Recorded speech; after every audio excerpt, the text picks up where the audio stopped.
Welcome to Extra Takes, hosted by Northland Church Lead Pastor Dr. Joshua Laxton. Join us each week as Pastor Josh reveals the rest of the story behind his sermons. We'll discuss how those who follow Christ can live out a biblical vision for the church in our world today. Well, hello, Northland family and friends. Welcome to another episode of Extra Takes. We are back in the studio. We're back. Co-host. We're back. I'm excited. We're back. I feel like I've been gone forever. It's been like 2.5 years. That's what it feels like. I mean, almost like 3 solid weeks because I left on a Tuesday and then I got back on a Friday. So, I mean, it was almost 3 solid weeks. Definitely miss my family. Yeah. Miss my church family. You know, kind of, I miss, like, I'm a rhythm guy, not a routine guy. Yeah. Routines lead to ruts. Rhythms lead to harmony and fruitfulness and flourishing. That's what I like to say anyways. My rhythm was kind of off, but it was an incredible trip. Started in Egypt, ended in Greece. Egypt, we had the partnership kind of gathering with KDEC and got to preach there, and that was cool. I didn't know, I knew they were the largest church in the Middle East. Yeah. I did not know the extent of their reach. Like millions of people watch.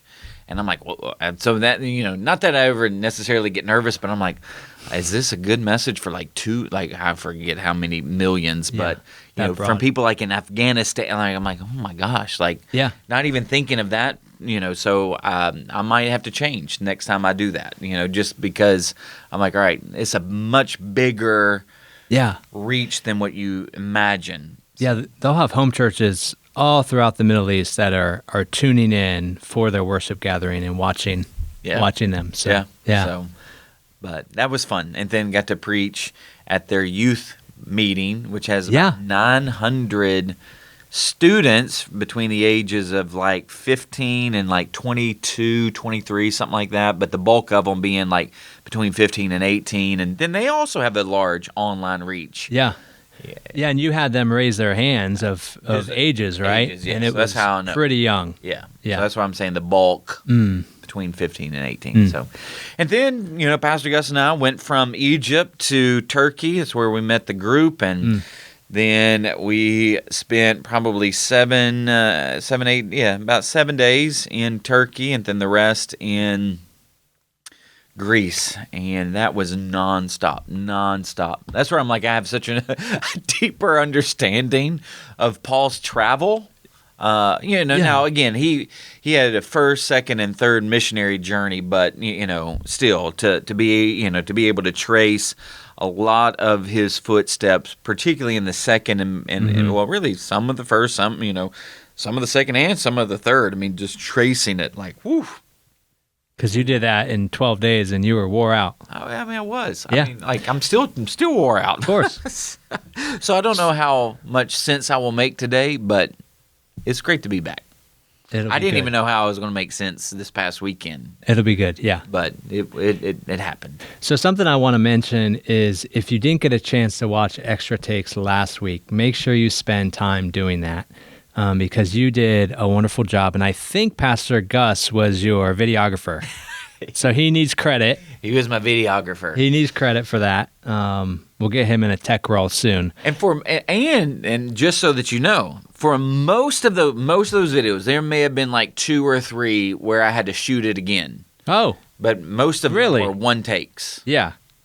Yeah, we're used to that. You do one take. One take. Well, and then there were a couple, I remember, in Thessalonica, I'm trying to shoot the video, and here comes a family, blah, blah, blah, blah, and I'm like, really? That's awesome. Yeah, so I tried to, and then I think there was, in Corinth, I'm doing it, and then here comes 2 guys. I mean, we're no one else is around us, but then 2 guys stroll up just loud, and and speaking a different language, and we're like, well, just stop and we'll do it again. Yeah. And so what was so cool about that video? So when I imagined a video like that, I was thinking maybe you and Pastor Gus would, after that week, you'd sit down and kind of debrief it and talk about all those things. But you took videos. So even if you listen to it, make sure you watch it on YouTube, because you took videos from all of those spots. And it really helped take us on that journey with you, and it seemed like those videos were done kind of after your devotional time. Yeah.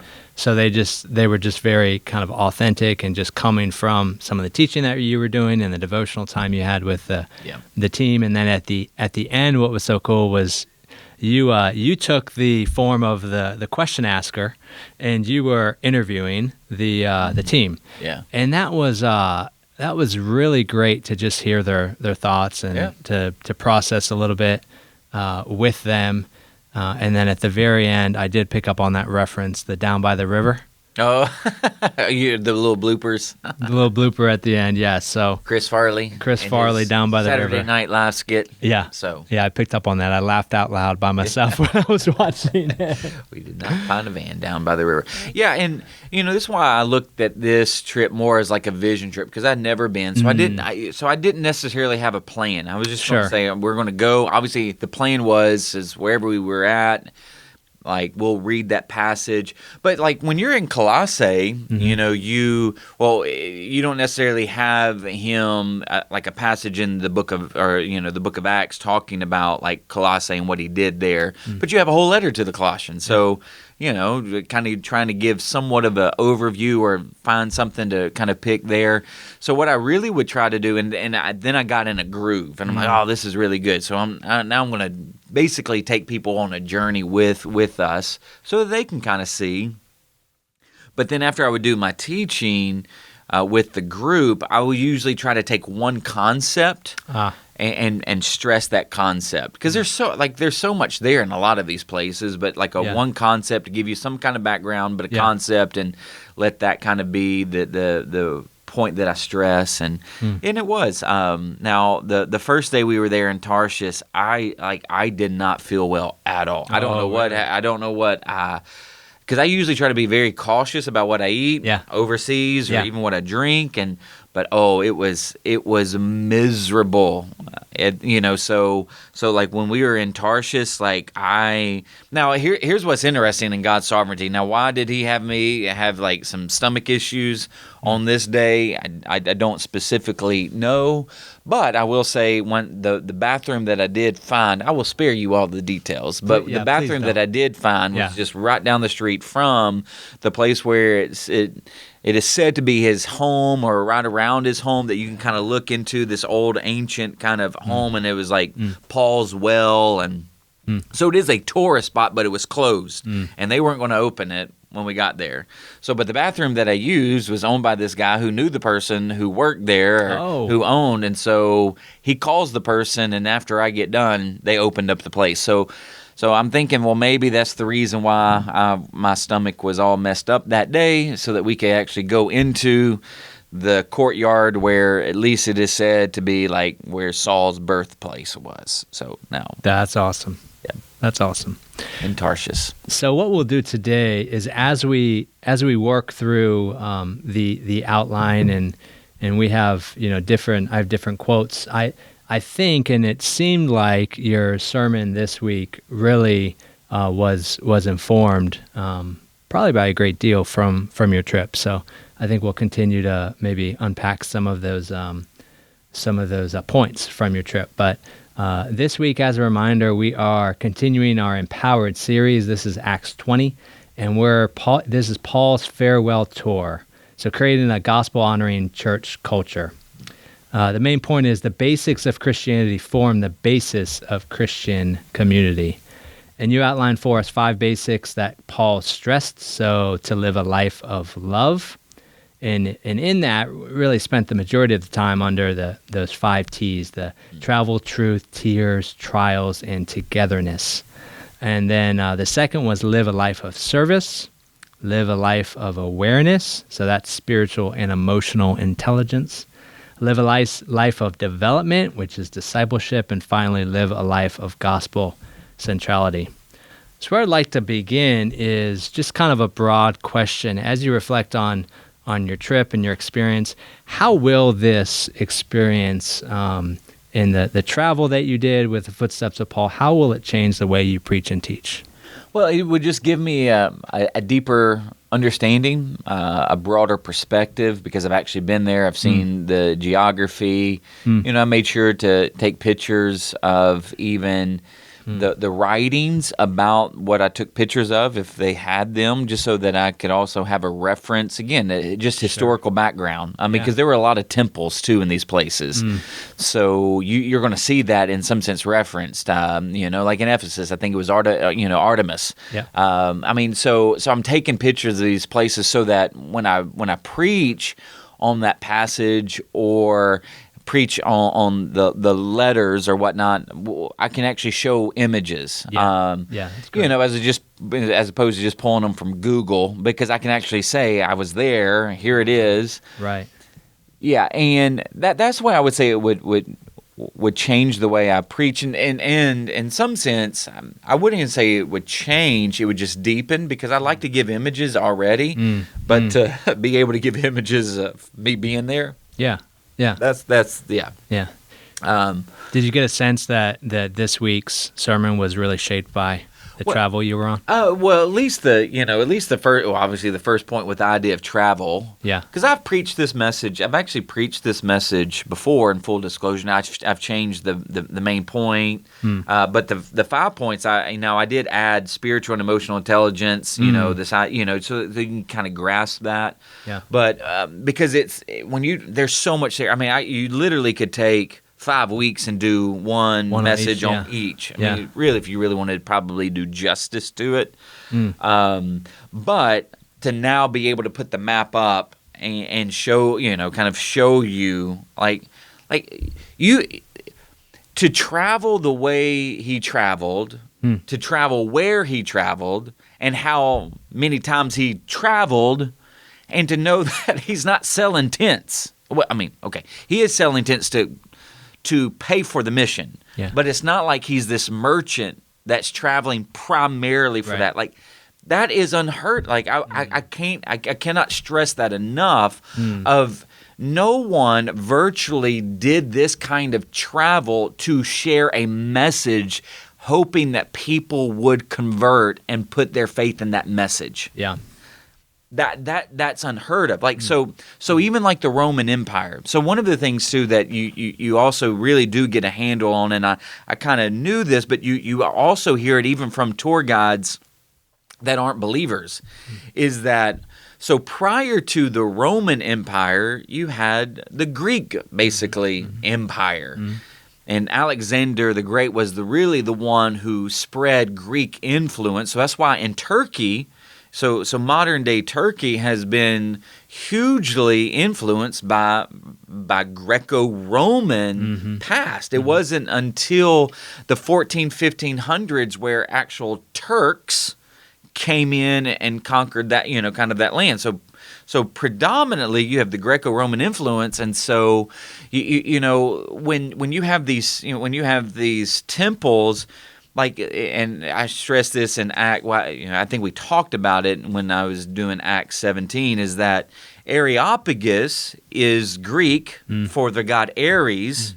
Mars Hill is the Roman version, but you have Ares is actually the same god as Mars, but it's just different words. So, but what I'm saying there is that it wasn't like they're trying to, in some sense, convert people to Greek. Yeah. Or convert people to Rome. Like, what? In some sense, that's part of, like, whatever you believe, as long as it doesn't infringe upon the peace of Rome, you just believe whatever you want to. So it wasn't like this spread of religion. That's actually one of the reasons why Christianity grew so much over the, kind of the first 3 centuries, is that, I mean, sure, that there was this paganism, and in terms of a pluralistic understanding of the pantheon of gods, but it was loosely connected.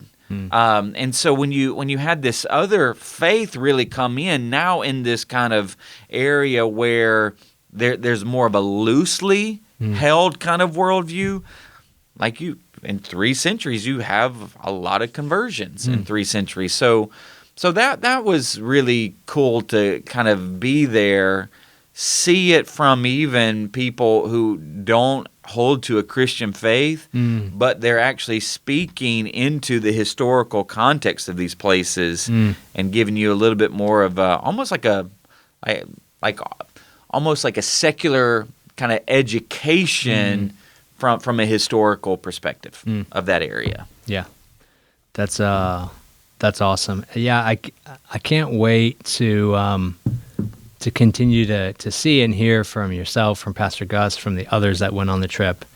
I was talking to LaDonna yesterday, and I said I imagine that the fruit of that will just continue to come out, over time. I think so. So next year I definitely will do it would be in the fall, so fall of 2025.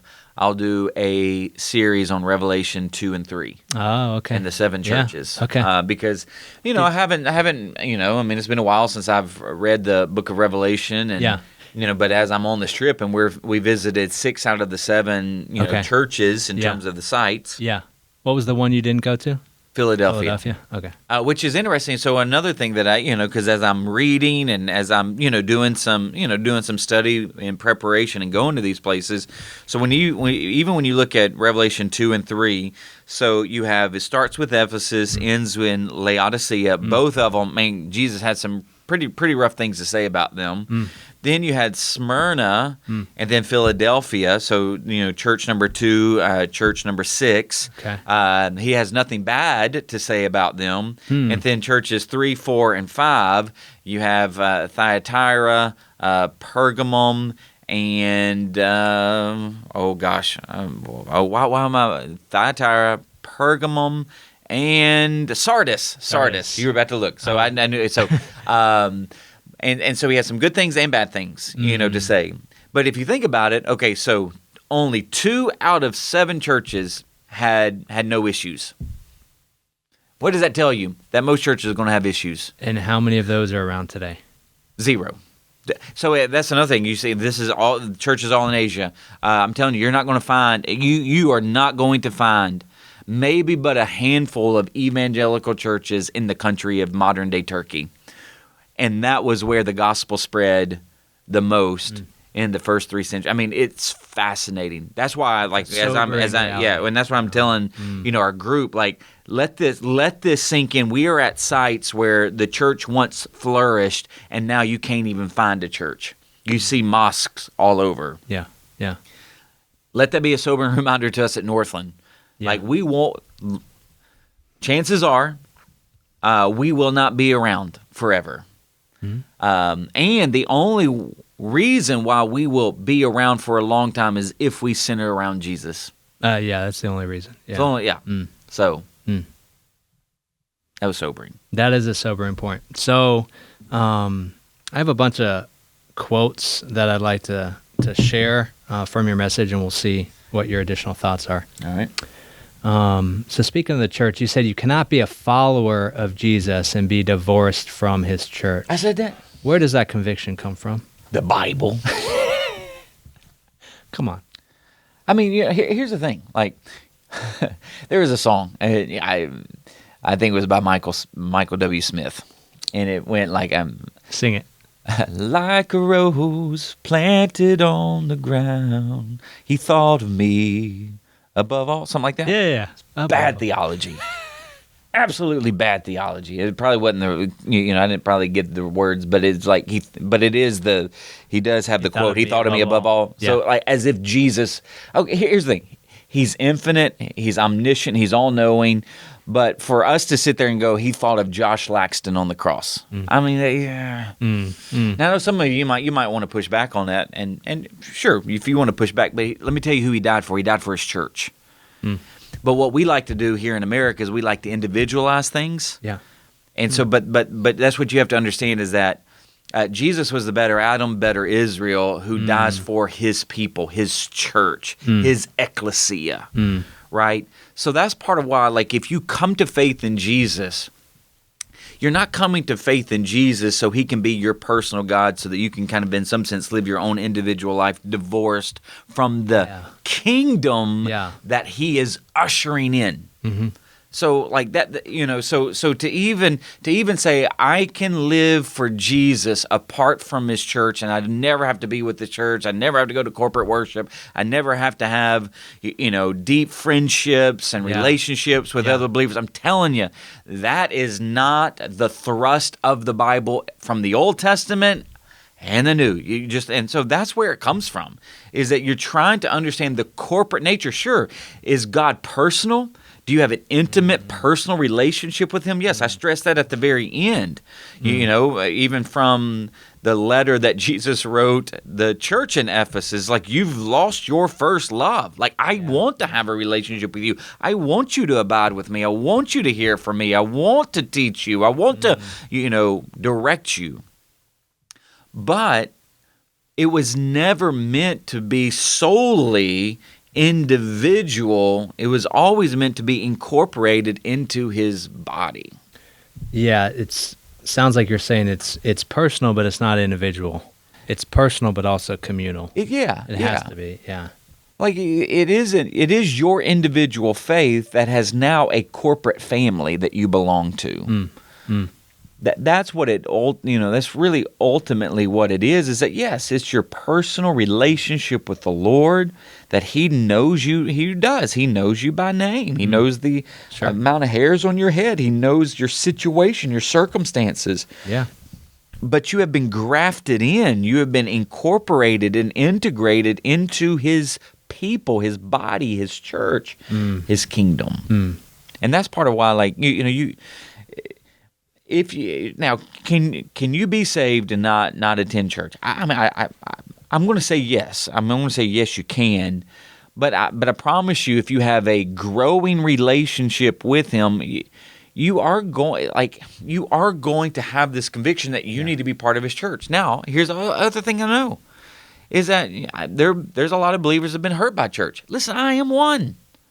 Listen, I got a family that has PTSD from how awful we've had some church experiences.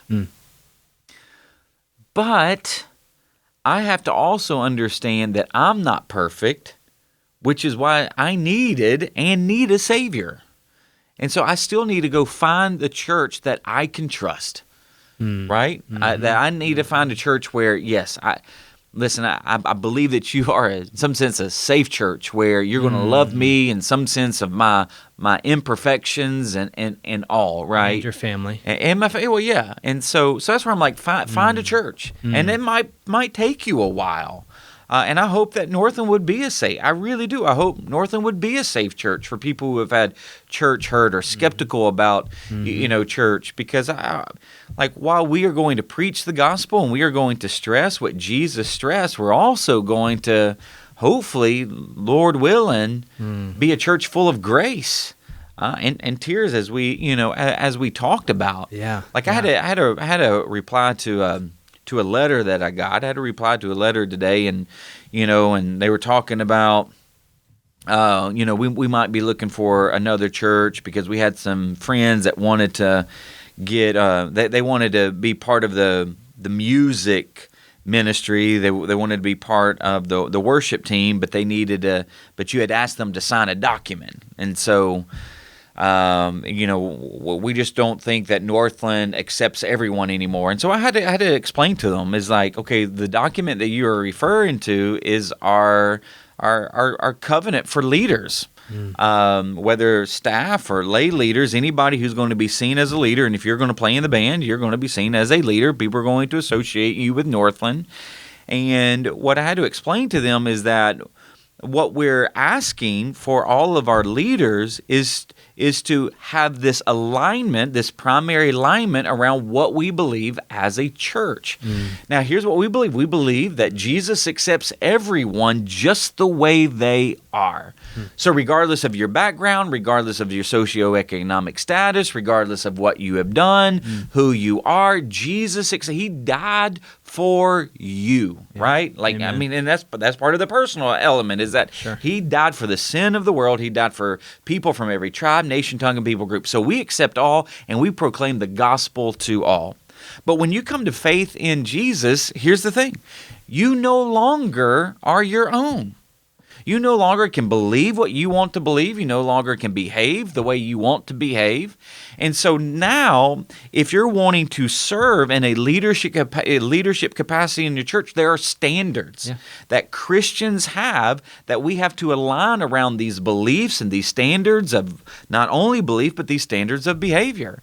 And so we've asked, elders, deacons, staff, lay leaders, and as we now have introduced membership, we're asking those who want to seek membership here at the church is that you express the same alignment around these primary doctrines. Mm-hmm. And so what we really want to make sure that we're, at the very end of the day, we want to make sure that we truly are centered around Jesus and thus centered around His truth. And so I want us to understand that, yes, we pursue people from everywhere. But when you come to faith in Jesus, that's part of why I feel like, I made the statement, I feel like I might even need to be a little bit bolder, which is interesting because I do feel like I'm already bold. But I do think that we're living in a time where, and I said this in one gathering, I don't think I said it in every other, maybe been 2 out of the 3.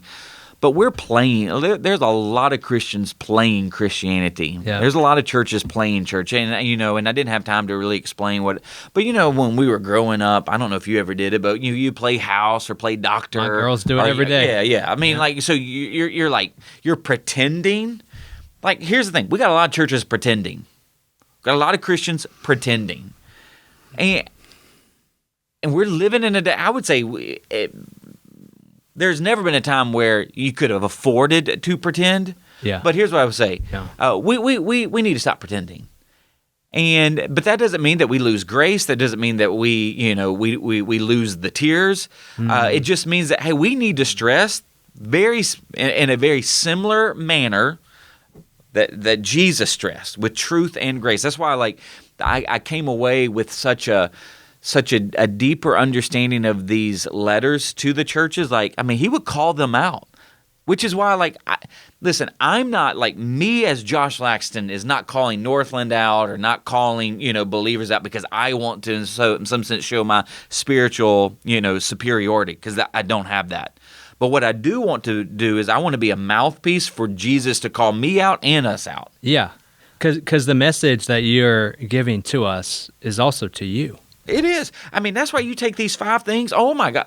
It ought to whip our tail thinking about these 5 basic things. And I'm sure, but because they're basic. Yeah. And you said Christianity is not complicated, but the Christian life is impossible apart from the Holy Spirit. So they're basic, but they're really impossible if we just say, yeah, we're gonna do this. Yeah. Well, and I shared this in the 3rd gathering at the 11 o'clock. And so if you're on YouTube, you'll see this picture that I actually shared. And if you can't see it, you're not missing much. Yeah. Well, I drew it on the bus because I didn't have access to Canva. I like the illustration. You like the illustration? I like the idea of it. The idea. You didn't like my picture? It was limited. I'm in Turkey trying to draw a picture on a bus. So, down by the river. But the idea is that if you think about the gospel, okay, and so once again, the gospel defined is that the cosmic King, Jesus Christ, has come to earth, and through His death and resurrection, He is making all things new. That's the gist, the summary of the gospel. So imagine that the gospel declaration, you have a king, He's given His life, He's been raised from the dead, and faith in Him is making all things new. Mm-hmm. Mm-hmm. Okay, so that news, that gospel message is an ocean. And what happens for many believers, you swim on the top of that ocean. And so, sure, you are in the gospel ocean. You're in some sense enjoying the gospel ocean, but you're not traversing the depths. You're not journeying in the depths. All you do is see the top. And at the end of the day, you might get bored somehow from the top because it's just the top. Again, imagine how big, how vast the ocean is on top. And again, all you see is water. I've seen everything. You've seen everything. Oh, this is so boring. And that's where let me see if I can learn something else. All boring, okay? Sure.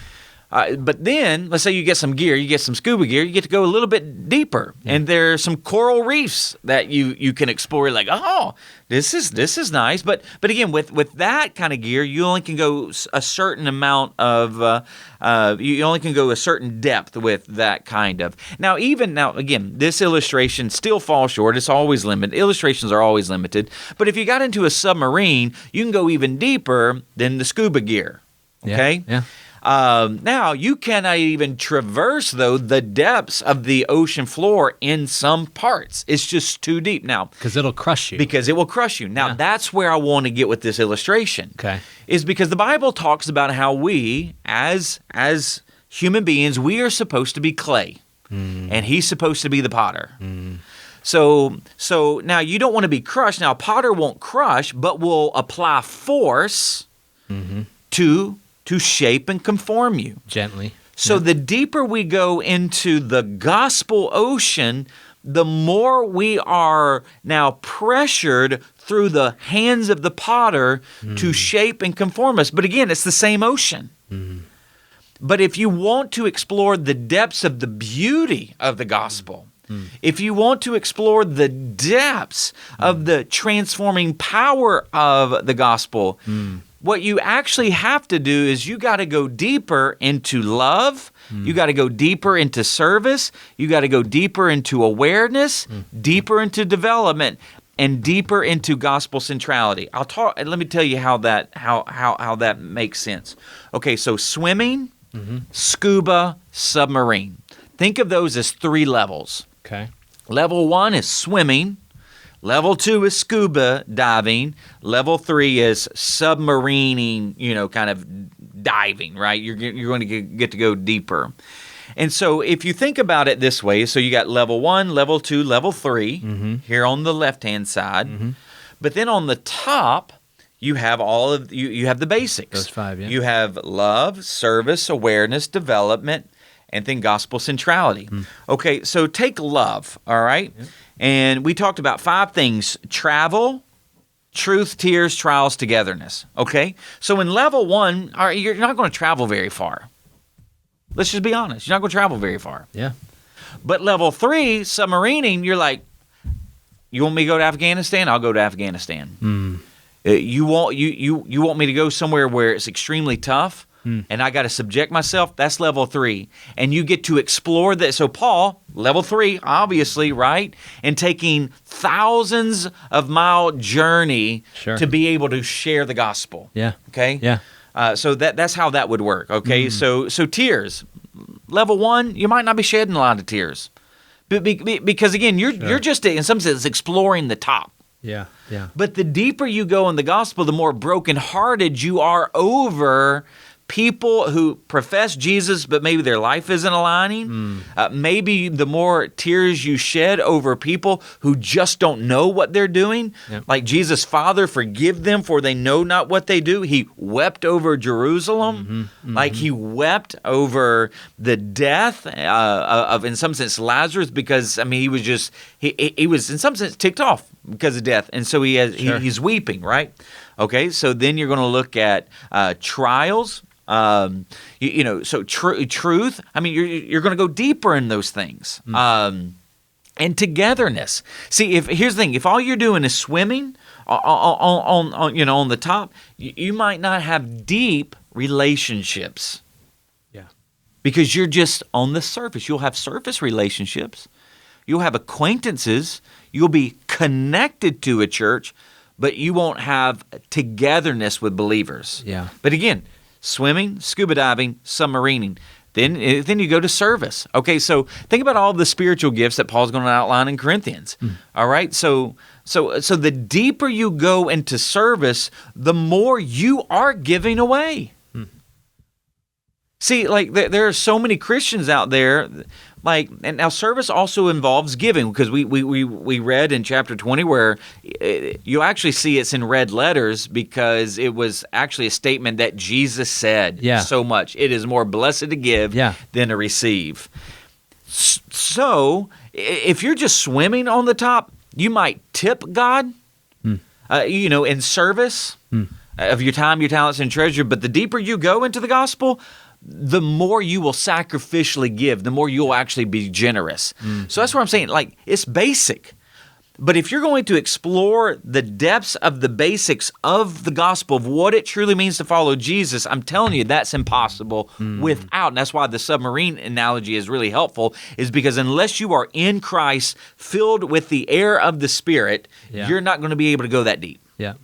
Which is kind of why a lot of Christians, and I don't want to give a percentage. I'm just going to say a lot, because some of you think I might be too harsh. That's why a lot of Christians, they just swimming on the surface. Just be honest. Swimming on the surface. Because these 5 things, they're just they're basic stuff. But could you imagine if we explored the depth? Like, so when they talk about, like, I know I'm talking a lot right here, but when... That's my job, is to get you going. But when they talk about, like, doing the fundamentals of baseball and basketball, what you're doing is that you are enhancing those fundamentals to exceed expert level. You're not changing the fundamentals. The fundamentals actually stay the same. You are taking the fundamentals and you are enhancing your abilities based upon the fundamentals to become an expert. Like, here's the thing. There are a lot of people that have been following Jesus 20, 30, 40, 50 years. They aren't an expert. And here's the thing. I think you can be an expert in Christianity, but you're still not perfect, but you can be an expert in it. Like, your life would be completely different 50 years from the time you started following Jesus if you would just dive into the depths of the basics. You know what that reminds me of is in the baptism video. One of the girls said, I don't even recognize myself. Oh, yeah. I'm a different person. Yeah. So imagine that 50 years from now, right? Like, if she sees that change in her, like, now, right? And that's really, really hard to do and see, like, in the moment. Yeah. But as we have decades behind us, you know, it may be a little easier for us to reflect on that. So yeah, you're talking about, you know, looking at that level 3 for all of those. But all of those, let us not deceive ourselves. All of those we can't do on our own, because if we try to dive down by ourselves, ain't gonna go well. No, your lungs are gonna get, well, you know, physically speaking, you know, in that. Yeah. Your lungs are gonna be crushed, even if you have gear, like scuba gear. Yeah. So that's why you need to be encapsulated in some form that can get you to the depths. Did you know, like, did you read recently over the last couple of weeks where there was kind of this, like, submarine type of vehicle that was trying to explore the depths of the Titanic, and it ended up being crushed and the 3 people died? Yeah. I mean, so here's the thing. Think about how much treasure you know, is actually on the ocean floor. Think about the depths of what is in places that, like, in some sense, humanly speaking, we can't get to. Yeah.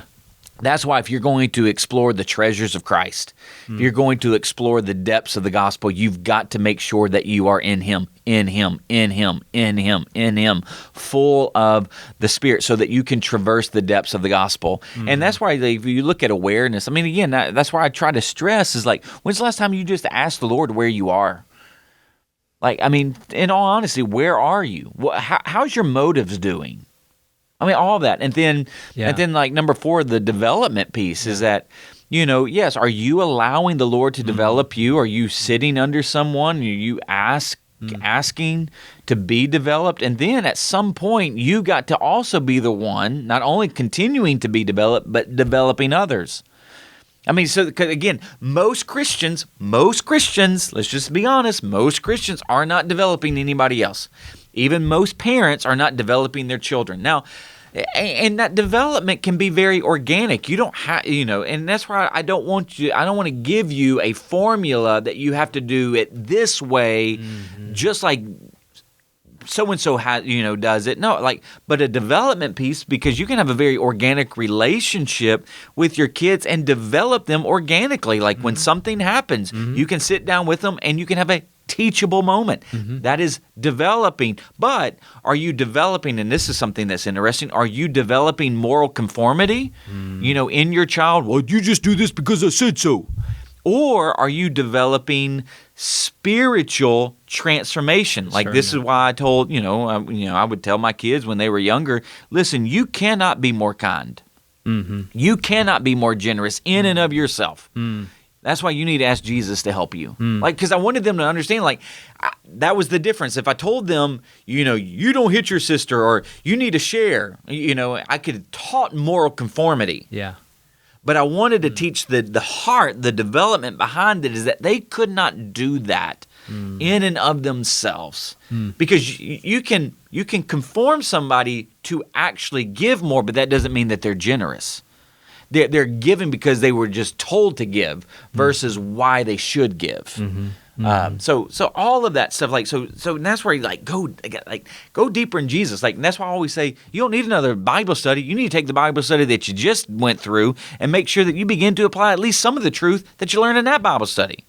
But it's easier to sit and soak than it is to actually live and do. Oh, that's good. That is good. Yeah, you said one of the biggest takeaways is that Jesus didn't mince words. He just flat out tells them the truth. You've covered that a little bit, but yeah, that's an interesting thing. Am I as bold as I need to be? And you talked about that balance of grace and truth. Yeah. You've hit on all the points that I wanted to talk about. I mean, we talked about togetherness as you were going through that list. One of the quotes that stuck out to me, you said, if you've been part of a church for 5, 10, 15 years, if it doesn't hurt when you leave, I'm not sure you've experienced true Christian community. Yeah. Yeah, it's a great challenge for us in thinking, okay, I'm here and I haven't left yet, so what is the fruit of that? Yeah. When I leave, whenever I leave, whatever we do, right? If there's a transition, what relationships am I sowing into now that will be really, really challenging to lead? And what's the fruit of those relationships? And what will those relationships look like?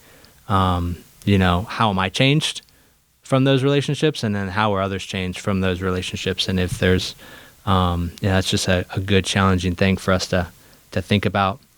Something else that you said that was brought up as you were going through is, you said, just because someone has the title of pastor or elder doesn't mean they follow Jesus. That's a bit of a sobering reality. Do you have any other thoughts on that? Because I think, to your point, you said you can be an expert in Christianity, but it is good to separate. There aren't only, the professionals aren't just the experts. Right. And just because they're a professional doesn't mean they're experts. And just because you're not a professional doesn't mean you can't be an expert, right? So there's a real, an interesting distinction that has to be made that, like, I think we can get that a lot. Oh, that's for the professionals. That, I can't disciple anyone. I don't know enough type thing. But then there's this fascinating reality that sometimes the experts aren't even following Jesus. Oh yeah, I mean, that's scary. Go with this. Well, it is scary. Just think. I'll just read it again.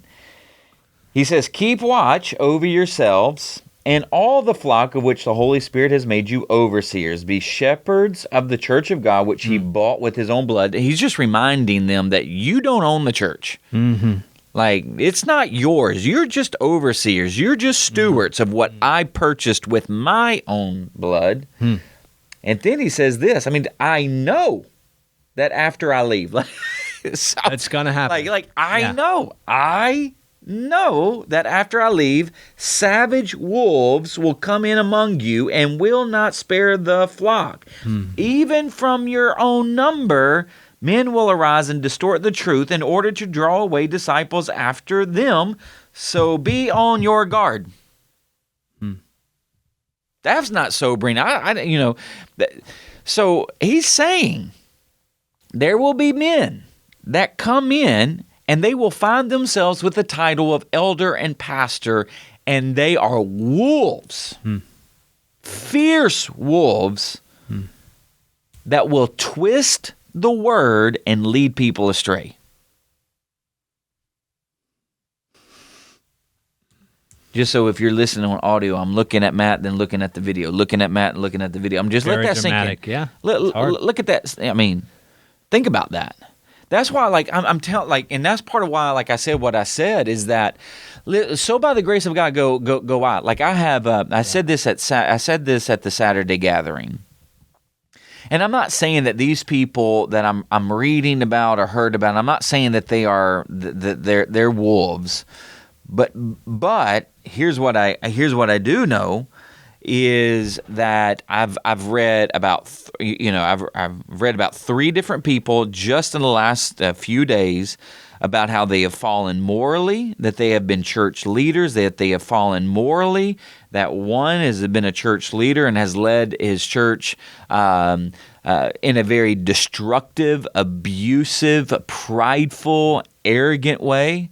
And then another person that I knew of, he was a couple years older than me when I was like 15.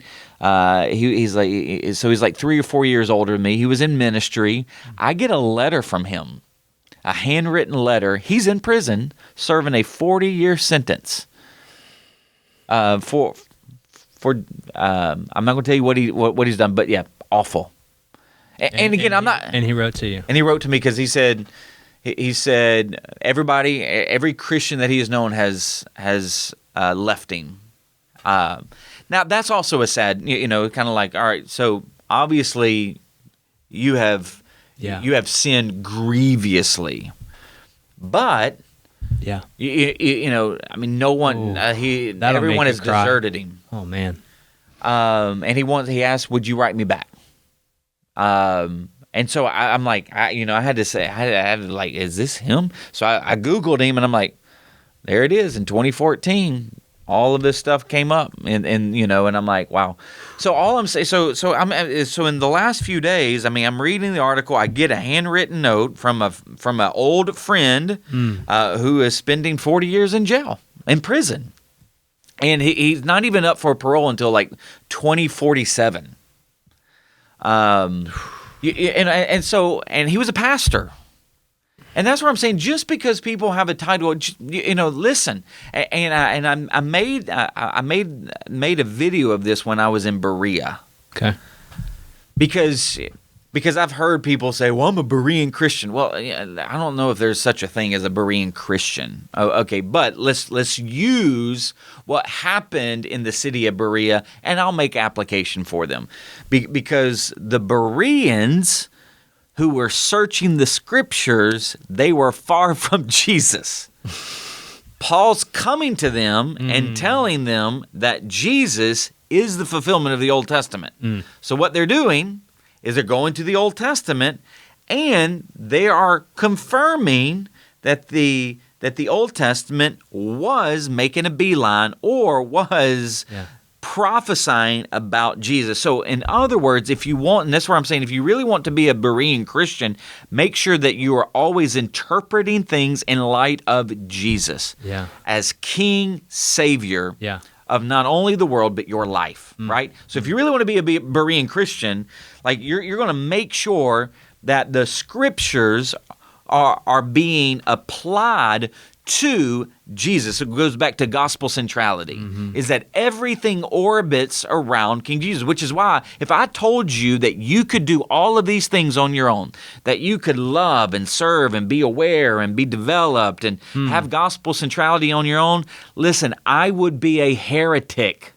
Let me say that again. If I told you that you could dive the depths of these basics on your own, I would actually be a heretic because you cannot. Wow. So that's why this is so important, is that there would be people come in and would twist the scriptures and lead people astray because they would not be anchored and tethered to the depths of Jesus. So that's part of the reason why, I get questions, why don't you do this? Why don't you do this? And here's what I'm saying. I can't do everything that people would think that I ought to be doing, but here's what I always refer to. Listen, we strive to stress Jesus Christ, that He's the hero. So I'm sorry if we didn't get to praying for that or we didn't do that exactly the way you wanted to, but let me ask you this. Did you take away Jesus from this? Because that's what I'm going to be held accountable for. I really believe that. I'm going to be held accountable. How much did you stress me? Not how much did you pray for this or you pray for that going on in the world. Or like, again, I'm not saying that we ought not to pray for these things. Sure. But I'm going to be held accountable for how much did I point people to Jesus. Not how political correct I was, but how much did I point people to Jesus and the heart of Jesus. So, oh man, that is strong. I mean, you're basically saying we are defining what our success looks like and making sure that doesn't sway. That's not change, right? Our definition of success isn't based on politics, current events, nothing. It's based on Jesus. I'm going to preach Jesus. Yeah. And that's why I'm always going to tell you, like, anything I'm going to give you, and and when I say from a standpoint of preaching the word, preaching truth, is that to apply it, you cannot do it in your own human power. Mm-hmm. So that's why I'm like, so if there, and if I let you put me on a pedestal, then there's something wrong with me. And here, I'll just be honest. Like, sure, I love accolades. I mean, I love encouragement. I love in something like I'm human, right? You love all that, love attention. But if I don't intentionally point you back to Jesus, like to God be the glory. Like if there's anything that good comes from me, it's from Jesus. Then if I cease to do that, then I'm not pointing you to Jesus. And so that's part of why, and that's why he's saying that's why this awareness is so important, is that he says that you need to keep watch over yourself. I need to keep watch over myself. I need to keep watch over my words. I need to keep watch over my teaching. I need to keep watch over the flock. I need to keep watch over the staff, because here's the thing. I need to make sure, as the shepherd that God has called me to be, as a senior pastor of Northland, is that, and again, I'm not policing making sure that we're perfect. I'm policing making sure we're pointing to Jesus. Mm-hmm. I'm saying it again. I'm not policing for perfection. I'm policing for pointing to Jesus. So that's why I'm keeping watch over myself, keeping watch over my family, keeping watch over the church. Yeah. And anytime I see a and here's the thing. Anytime anybody sees me deviating from Jesus, Pastor, hey. And then if I see somebody deviating, hey, you're deviating from Jesus. And that's where truth and tears come in. Like, man, we can't do that. Like, and then let's get kind of deeper in terms of awareness. Why do you do that? Yeah. Why do you act out that way? What's that trigger? Yeah. Because something is happening in your heart that you might not be aware of, that actually might be a blind spot. And so we might need to know why you are triggered to do that. We might need to know why you're triggered to be addicted. We might need so that's part of that, that watching out and being aware. Mm-hmm. And that yeah, can I say this? There are a lot of people out there, and because of our social media and the fact that we're all like so connected because of online, there are a lot of pastors out there, and I'm not going to mention any names. There are a lot of pastors out there that are fierce wolves that are not leading you closer to Jesus, but further away. And you got to be you got to pay attention. And oh shoot, why not? There are some people that you think are an expert, and they're telling you to engage in the political scene in the way that they believe that you should, not the way that Jesus would tell you that you should. And I'm going to tell you, they are a fierce wolf leading the church astray of how they should engage the American political scene. And you need to be very careful. I'm not going to give you any names, but I get so I have this righteous indignation when I see people post things on Facebook, or when I say, well, have you read so-and-so? Because they would tell you, and I'm going to tell you, and they do not emulate the heart of Jesus. Jesus came at a time when a pagan ruled the known world, and he said nothing about overcoming them. But he did tell them to love his enemies.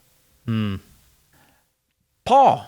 I mean, I could, and this is part of where I'm like, man, you need to pay attention. Like, so Northland, you need to pay attention to actually who you follow, who you repost, what books you actually read, and actually read it through the lens of the gospel, not the lens of what you want in an echo chamber to be said to you. There's that boldness. In the name of Jesus. Well, I think what you're hitting on is that idea of playing church. Yeah. And I'm telling you, I'm going to stop. I'm going to stop before I get in trouble. Sometimes you got to get in trouble, but yeah. Yeah. So I think for this last point, I just want us to dwell on, how you ended it as this application. And you just asked us to consider one of these 5. And the question, I don't know if you asked this or if I wrote it down myself, but do we pause long enough to consider these questions? And I do think that in our culture, that is one of our challenges, is just pausing long enough to listen to that still small voice of which one of these does he even want to get our attention on? Yeah. Which one of these 5? Because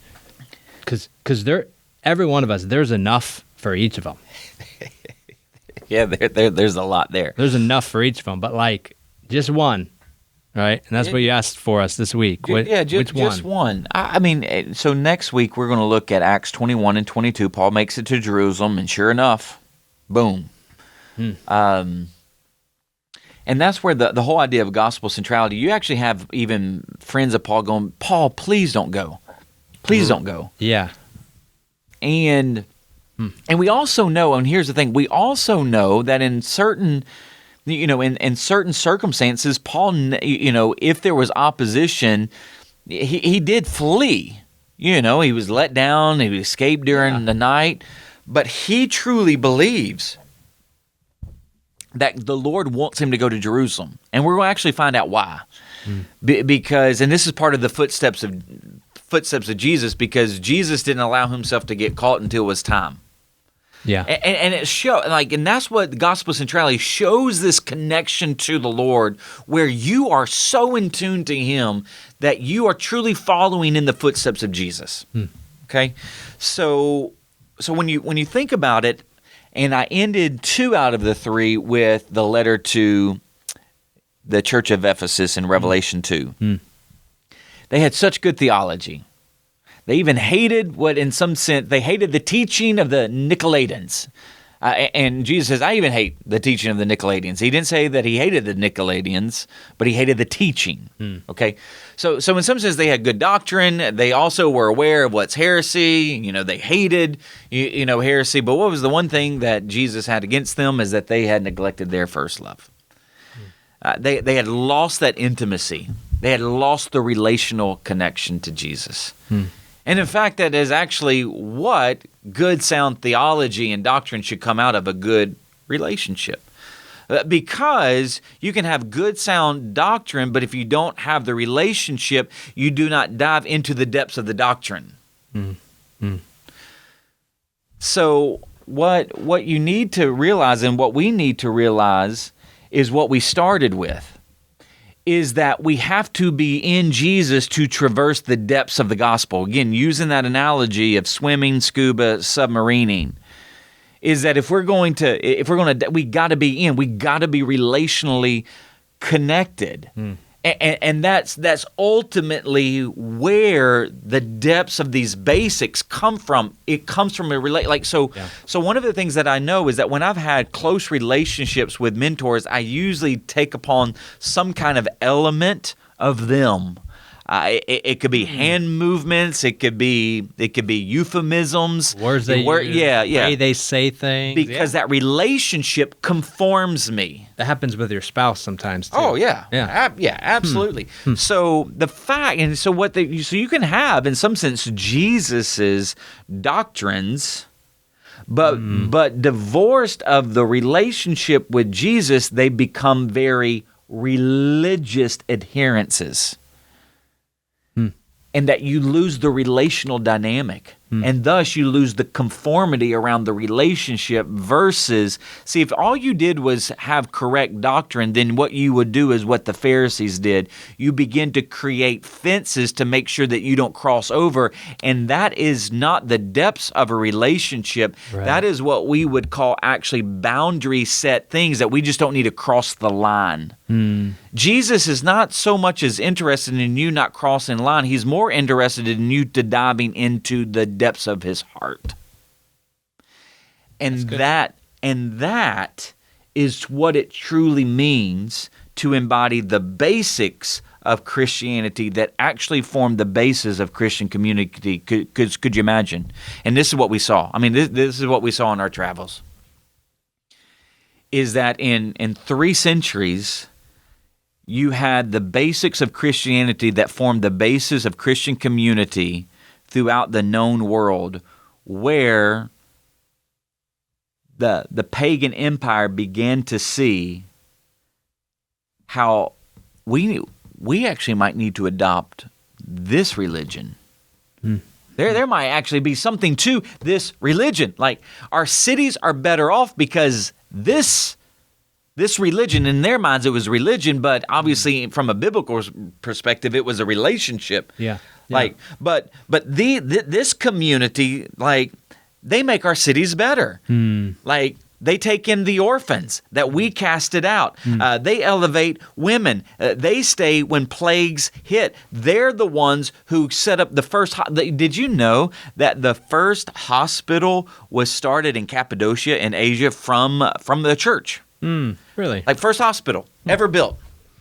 I mean, so you have this pagan empire that sees how the basics of Christianity has formed the basis of this faith community who follows a man who died and rose from the dead. So imagine, and this is why I'll end with this. Just imagine. What if 2,000 people in Central Florida who would say that they're part of Northland Church? Again, not in a, now, I don't want to shame you if you're not, but what if we, 2,000 people said, you know what? We're going to dive into the depths of the gospel ocean. Man, what do you think we could do? Well, I mean, what do you think the Lord could do through us?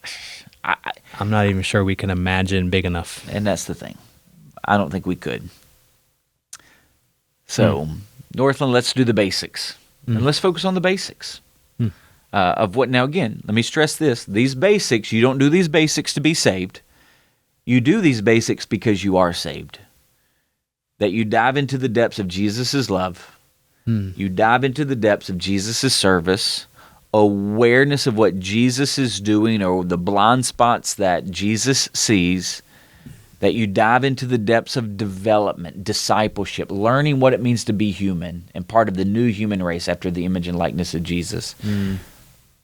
And you dive into the depths of gospel centrality. That I really am going to follow in the footsteps of Jesus. I'm going to go where he wants me to go, do what he wants me to do, say what he wants me to say, think what he wants me to think.